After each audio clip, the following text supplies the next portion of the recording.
eso viene después, quería hacer una pequeña introducción. Vosotros sabéis, hermanas, que han estudiado la palabra, de que Jesús habitualmente hablaba a las multitudes en parábolas.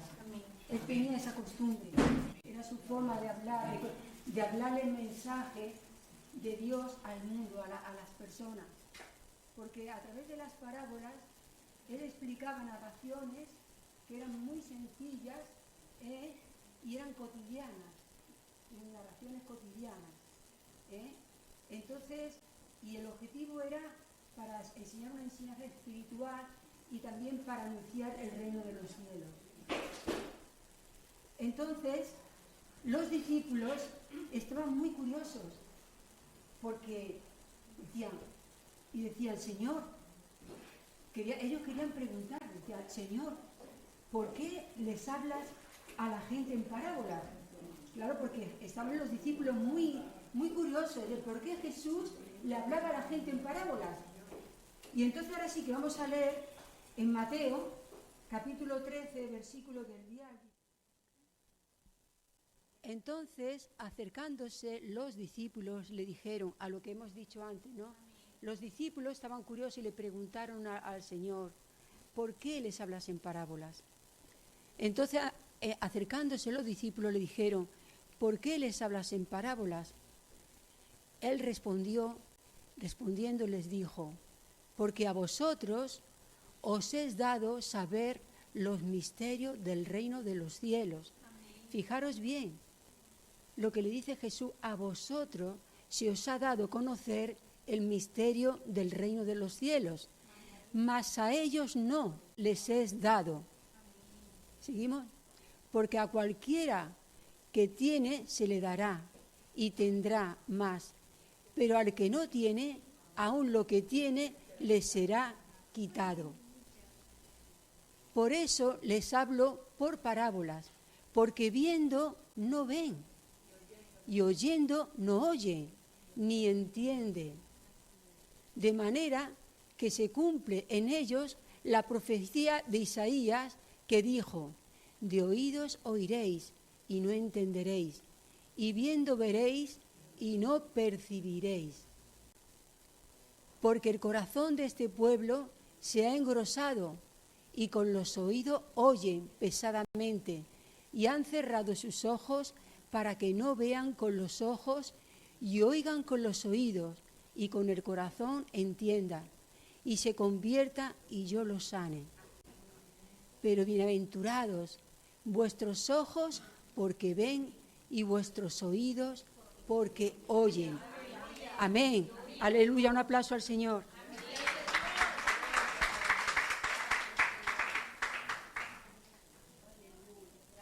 Aquí hemos hablado de que Jesús le da esta respuesta a los apóstoles. Pero, contrariamente, había un grupo que eran los fariseos y los publicanos que siempre estaban murmurando de Jesús. Siempre estaban murmurando de Jesús.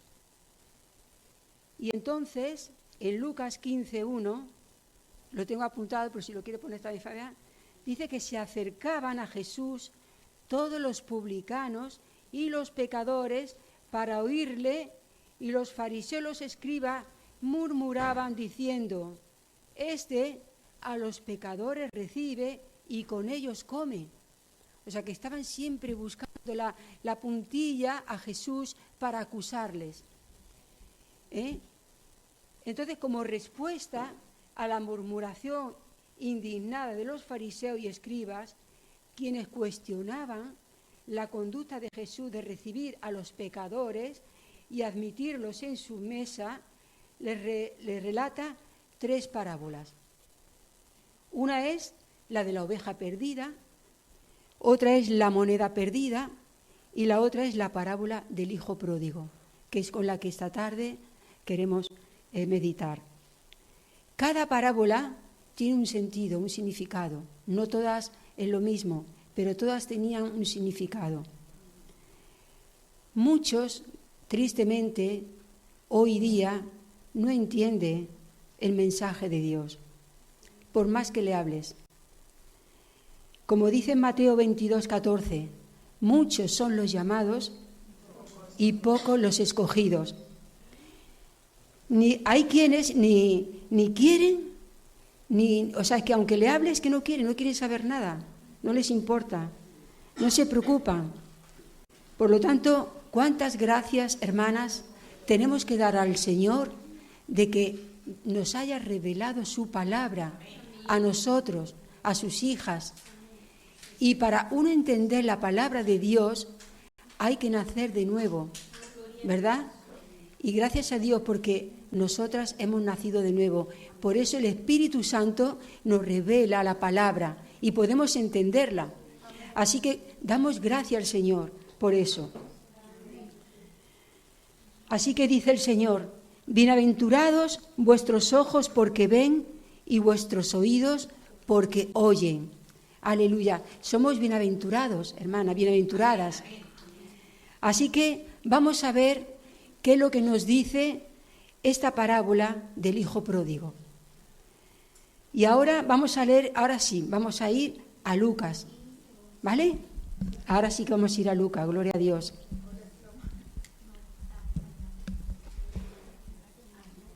En Lucas capítulo 15 vamos a leer ahora mismo 2 versículos solamente, el 11 y el 12. También dijo Jesús, un hombre tenía 2 hijos y el menor de ellos dijo a su padre, Padre, dame la parte de los bienes que me corresponde. Y le repartió los bienes. Y hasta aquí quedamos hasta ahora.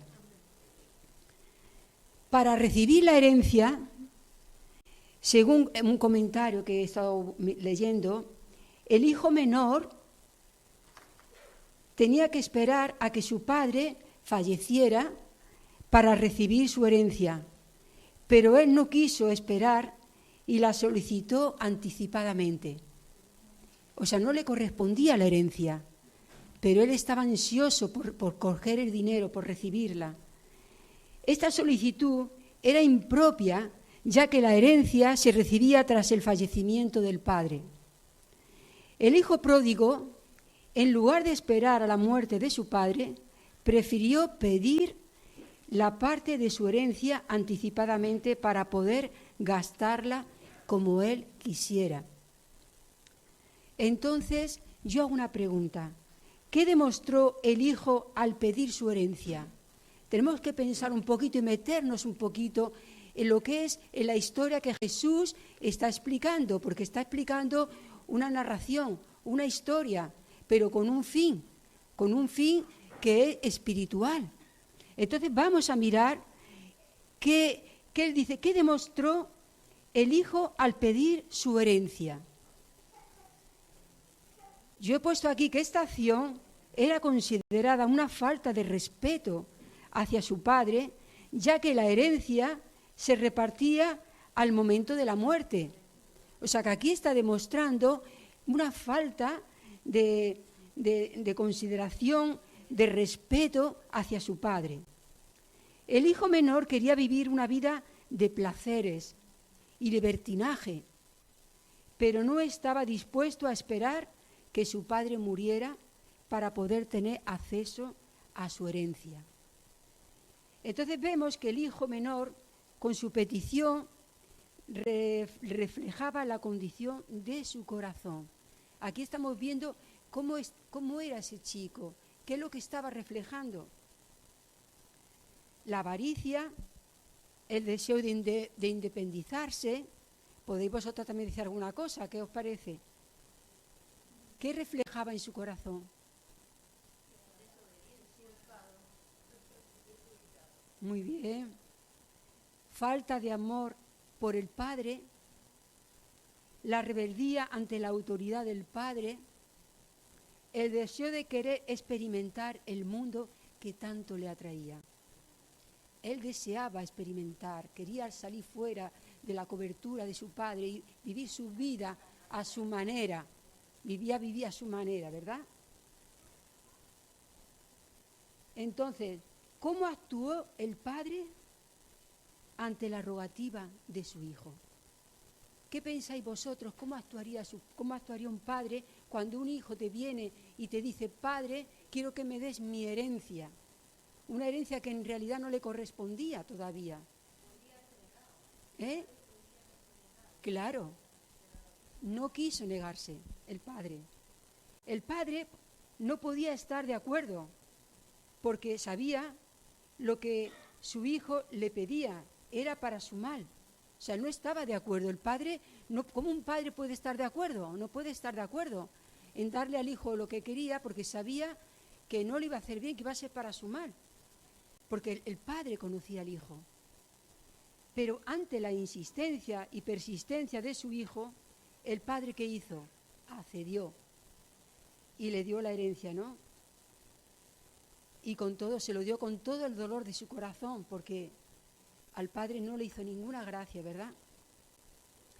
Entonces, hermanas, ¿qué nos enseña a nosotras este relato de este momento del hijo que le pide a su padre con esa insistencia y con esa forma y con esa actitud que hemos visto que había en su corazón? ¿Qué nos está enseñando a nosotras? Dios no quiere que nadie se pierda, ¿verdad? Lo sabemos de sobra. Pero advierte de las consecuencias del pecado. Él nos advierte. Él no quiere que nadie se pierda. En Deuteronomios 30:19 dice la palabra de Dios: a los cielos y a la tierra llamo por testigos hoy contra vosotros, que os he puesto delante la vida y la muerte, la bendición y la maldición. Escoge pues la vida para que vivas y tu descendencia.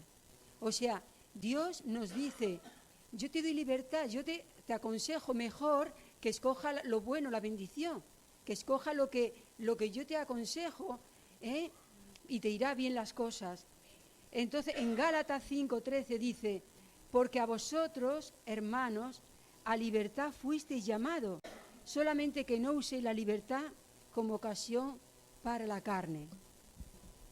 Vemos que Dios, Él dice que sí, que nos da libertad. O sea, Él nos dice cómo tiene que ser. Él quiere que realmente andemos bien.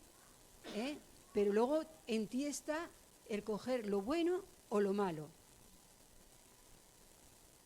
¿De qué esclavitud? Bueno, entonces dice aquí también en Gálatas 5:1 dice, estás pues firmes en la libertad con que Cristo nos hizo libre y no estéis otra vez sujeto al yugo de esclavitud. ¿De qué esclavitud está hablando el Señor? ¿De qué esclavitud, hermanas? Del pecado, ¿verdad?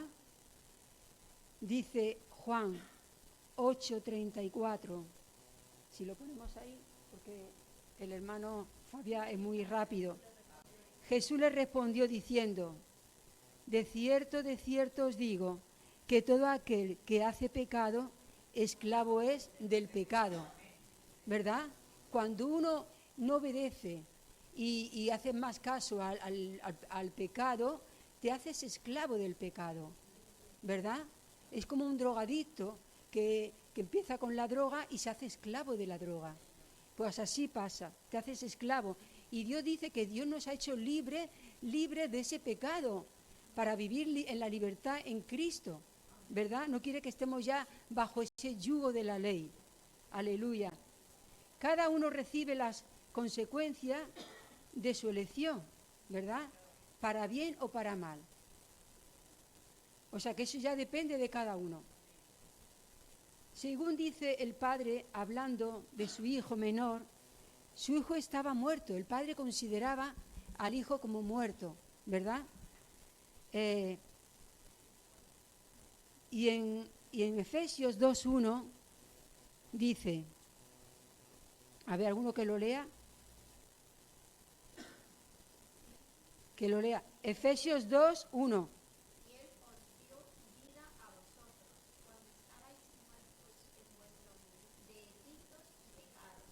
El que está enganchado al pecado y no para, es como si estuviera muerto, porque está muerto espiritualmente.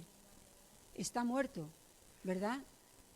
Entonces, vemos aquí que si tú escoges lo que a Dios no le agrada y lo que Dios te dice que no lo hagas, ya sabes lo que va a pasar. Tu vida espiritual no va a ir bien. Estás como muerto espiritualmente. Entonces, el hijo menor, vemos que desperdició sus bienes. ¿Cómo? Dice en el versículo 13.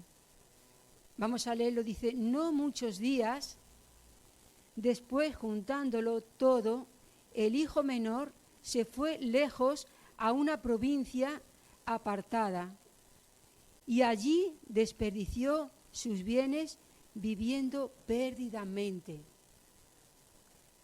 Luego más arriba, más adelante, el hermano, declara que lo perdió con rameras. O sea, perdidamente es viviendo una vida licenciosa, una vida de pecado, una vida de orgías.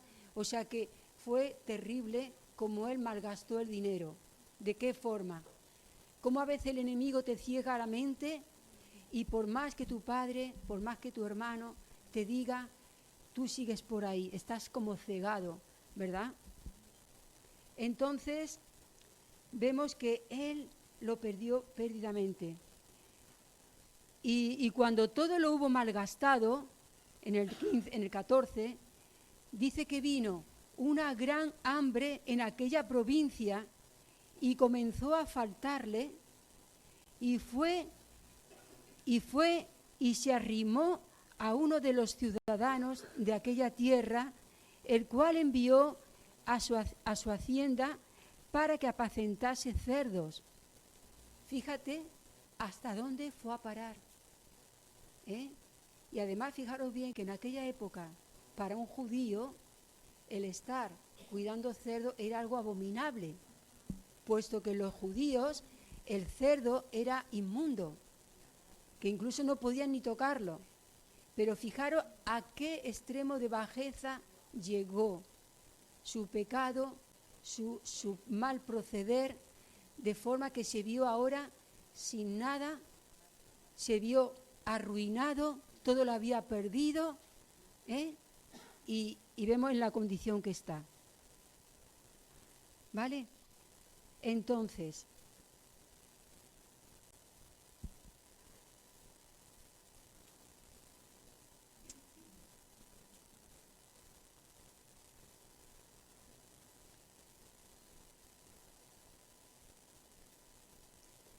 ¿cuál fue el error que cometió el hijo pródigo?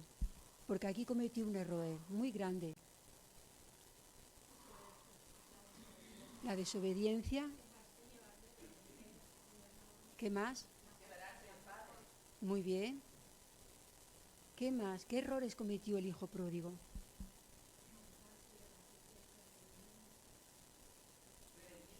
La rebeldía. Bueno, separarse de su padre, ya lo hemos dicho, malgastar los bienes del padre, de lo que el padre le había dado, despreciar el amor de su padre y todo lo bueno que su padre quería para él, lo despreció, no valoró, no meditó las consecuencias de su mala decisión, causando dolor al padre. Fijaros bien cuántos errores cometió este chico, ¿verdad? Pero ¿qué nos enseña esto a nosotras, hermanas? Porque todo esto tiene una aplicación para la Iglesia, para nosotros, para estos tiempos. ¿Qué nos enseña la parábola de esto? El hijo pródigo representa a aquellas hermanas que, habiendo conocido al Señor y habiéndole entregado su vida, se apartaron de Dios, yéndose al mundo y despreciando las bendiciones de Dios. Y esto es verdad, hermana, y pasa. ¿Cuántas mujeres, cuántos hombres que han conocido al Señor, que han tenido experiencias y se han apartado al mundo? Pasa. Y ellos son también hijos pródigos.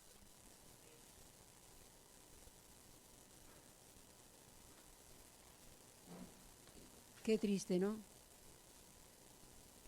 También nos enseña que a veces nos podemos dejar enredar por los afanes de la vida y estar descuidando la relación con Dios y el congregarse. Y como consecuencia trae un enfriamiento y un alejarse de Dios. Eso también causa, hermanas, cuando estamos tan enredados con el trabajo, que nada más que el trabajo, y descuidamos de venir a la iglesia y ponemos ante todo lo que es el ganar dinero, el trabajar, y el afán por las cosas, y estamos descuidando las cosas de Dios. Y eso también viene un enfriamiento a nuestras vidas, y estamos apartados, estamos fríos, estamos mal.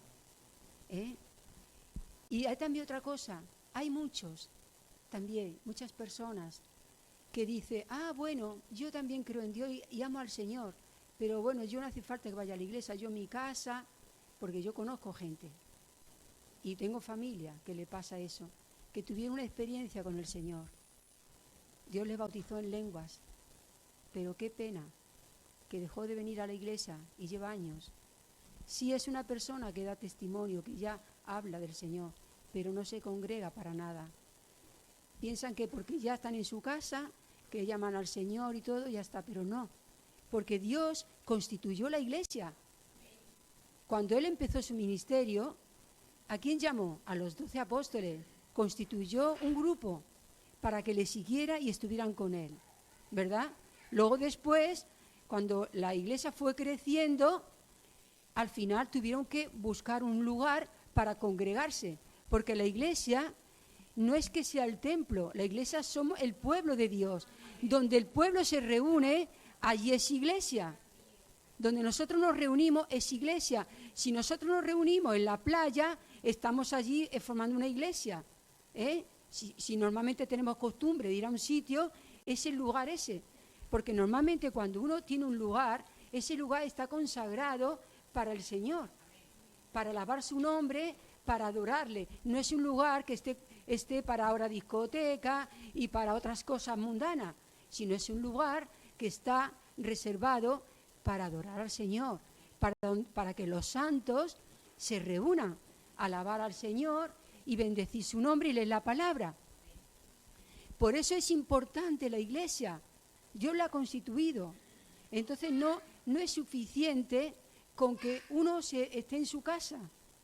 Dios quiere, y eso es importante también, porque también entristece al pueblo del Señor.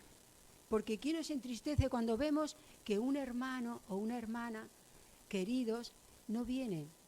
Por lo menos a mí me pasa. Yo muchas veces digo, ay Señor, qué pena fulanito que no viene. Uno se entristece y el Señor también. Así que hermanas, Dios nos está hablando a través de esta parábola, que no seamos esos hijos pródigos. Amén.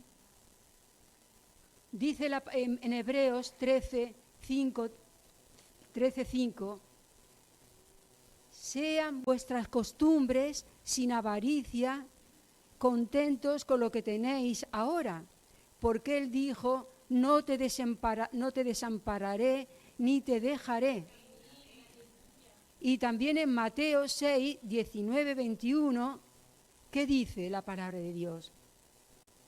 No os hagáis tesoros en la tierra, donde la polilla y el orín corrompe, y donde ladrones minan y hurtan, mas haceos tesoros en el cielo, donde ni la polilla ni el orín corrompe, y donde ladrones no minan ni hurtan, porque donde estuviere vuestro corazón, vuestro tesoro, allí estará vuestro corazón.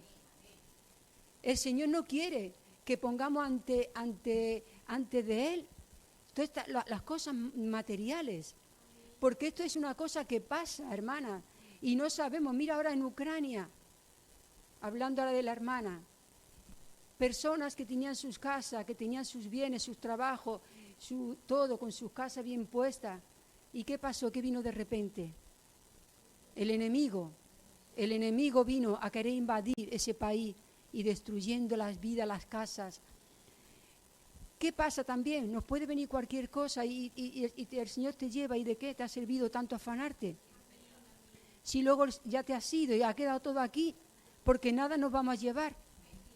Entonces mejor busquemos el reino de Dios, su justicia, y las demás cosas vendrán por añadidura. Hermanas, porque ahí dice la palabra que hay bendición y vida eterna. Amén. Ahí es donde hay bendición. Y hay gozo en el pueblo del Señor. Y hay gozo en la iglesia. Aleluya. Entonces, ¿qué pasa cuando un cristiano se aparta del Señor?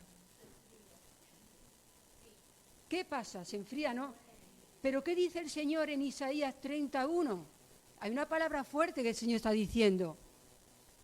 Ay de los hijos que se apartan, dice el Señor, para tomar consejo y no de mí, para cobijarse con cubierta y no de mi espíritu, añadiendo pecado al pecado. Fijaros qué palabra más fuerte. El Señor está diciendo, ay de aquellos, o ay de aquellas. ¿De qué le sirvió al hijo pródigo hacer las cosas mal?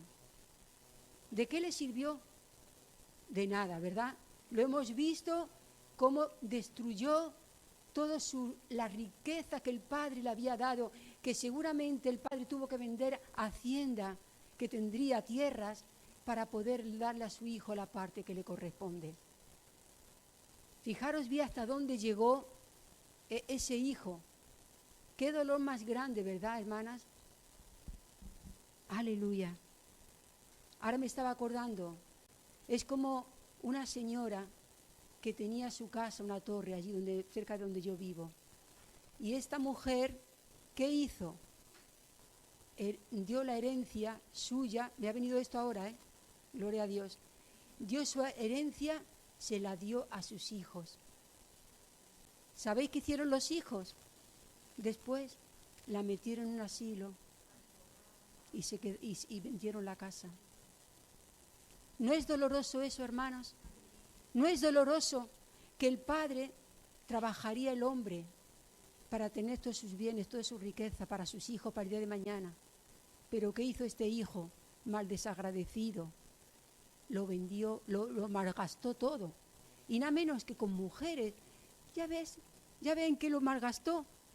Porque si a mí me hubiera dicho, bueno, es que me he comprado una hacienda, pero me han estafado, me ha ido mal. Pero no, es que fijaros bien hasta dónde llegó, ¿verdad? Entonces, ¿de qué le sirvió al hijo? Como hemos dicho, todo le fue de mal en peor. Y nadie dice que le ayudaba. Nadie le ayudaba. Vamos a leerlo. Dice, ¿por dónde íbamos, hermanos? ¿Habíamos leído al 16? Muy bien. Dice, y deseaba llenar su vientre de las algarrobas que comían los cerdos, pero nadie le daba nada. O sea que él quería comer, aunque sea de las algarrobas. Pero fijaros bien, vino mucha hambre. Y si hay mucha hambre, las algarrobas tienen un valor.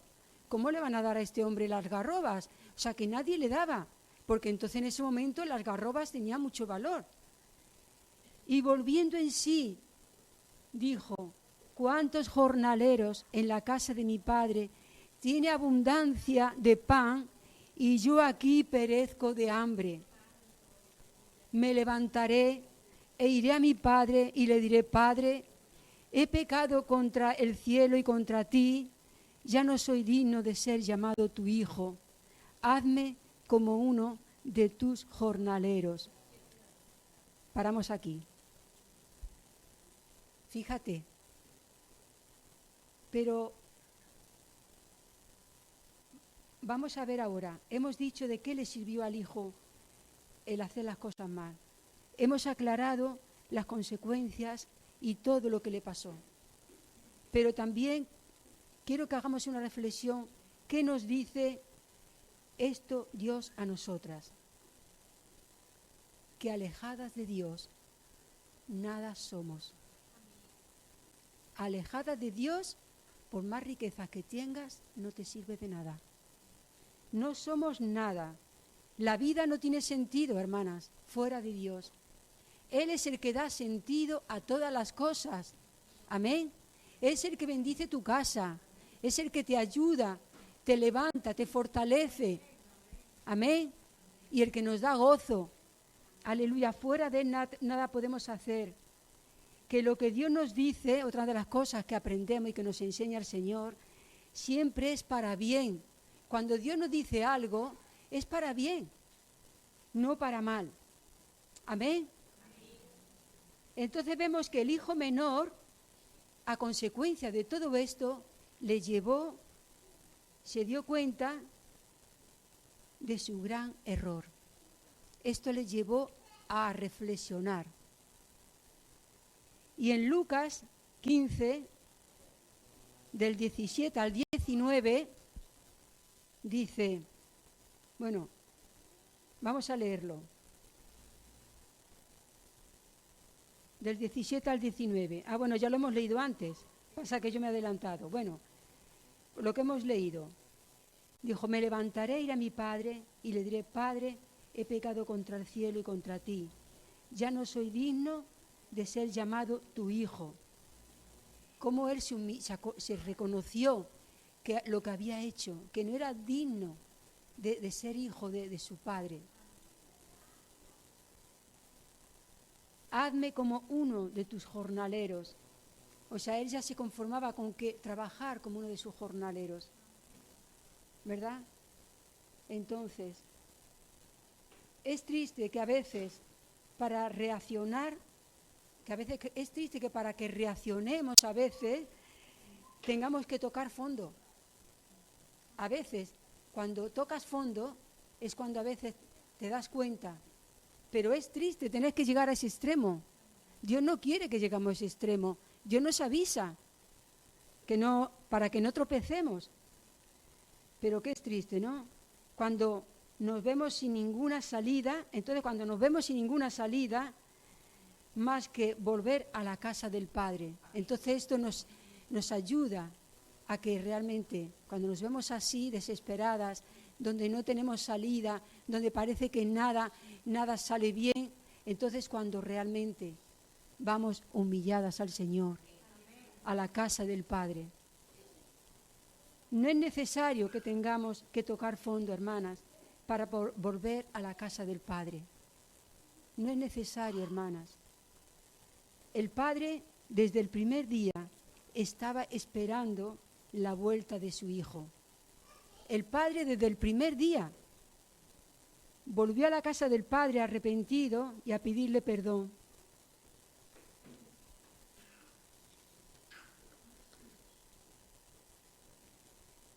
Y ahora del 20 al 24, y el Hijo le dijo, Padre, he pecado contra el cielo y contra ti, ya no soy digno de ser llamado tu Hijo.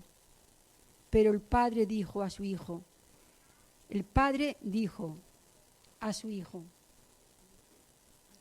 a sus siervos, sacad el mejor vestido y vestidle, y poner un anillo en su mano y calzado en sus pies, y traed el becerro gordo y matadlo, y comamos y hagamos fiesta, porque mi hijo muerto era. Él lo consideraba ya como su hijo muerto era y ha revivido. Se había perdido y es hallado, y comenzaron a regocijarse. Amén. ¿Por qué hizo el Padre esto? El Padre vemos que dice que el Padre fue movido a misericordia y corrió, porque no fue el Hijo el que corrió al Padre. El Padre ya desde lejos, fijaros bien en la narración, ya desde lejos vio a su Hijo y fue corriendo a por él. O sea que el Padre va corriendo a por su Hijo, a por su hija, a por su amada, a por la oveja perdida, va corriendo porque le movió a misericordia. Aleluya.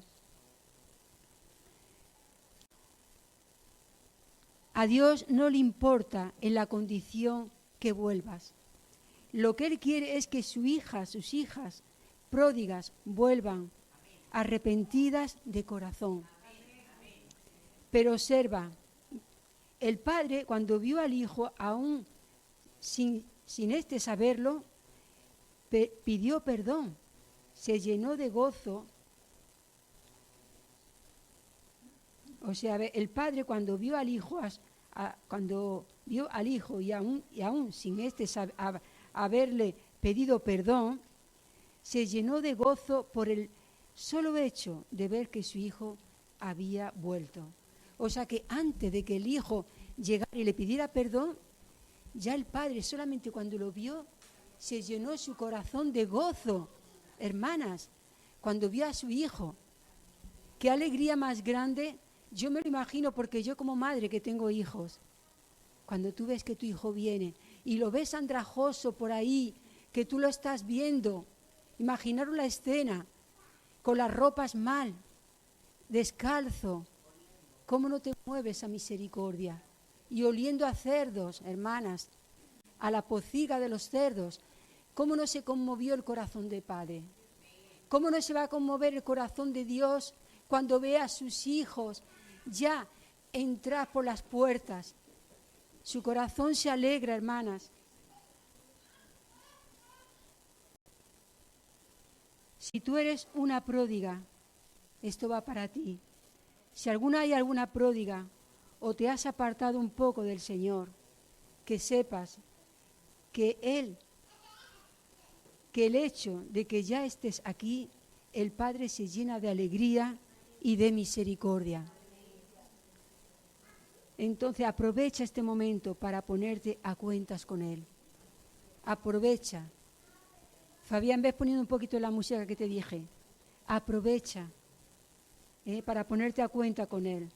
Tal como dice Isaías 1:18. ¿Qué dice Isaías 1:18?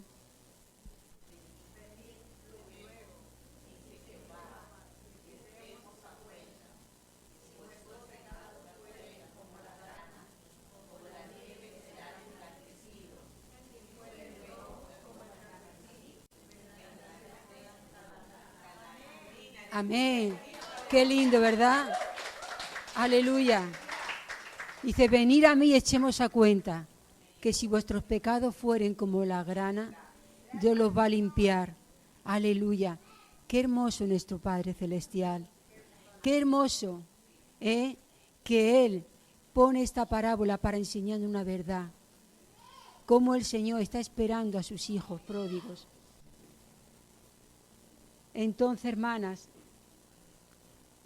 hay fiesta en los cielos cuando un pecador se arrepiente. En Lucas 15, 7, 10 dice,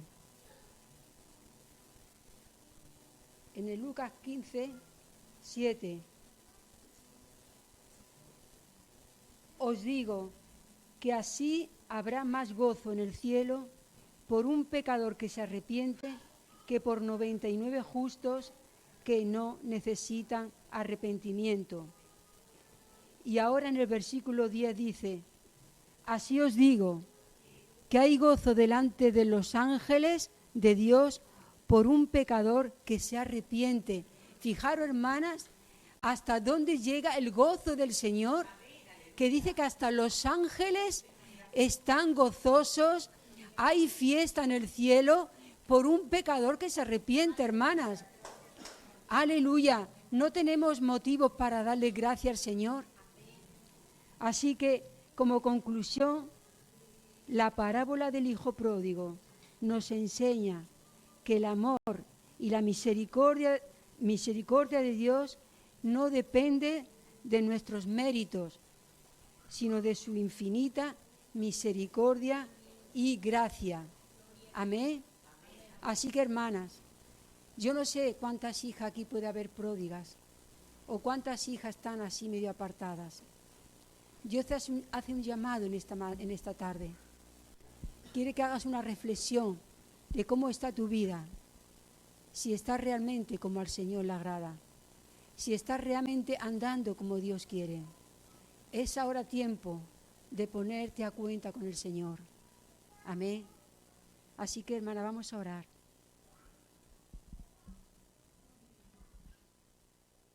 Vamos a ponernos de pie, vamos a orar, Señor.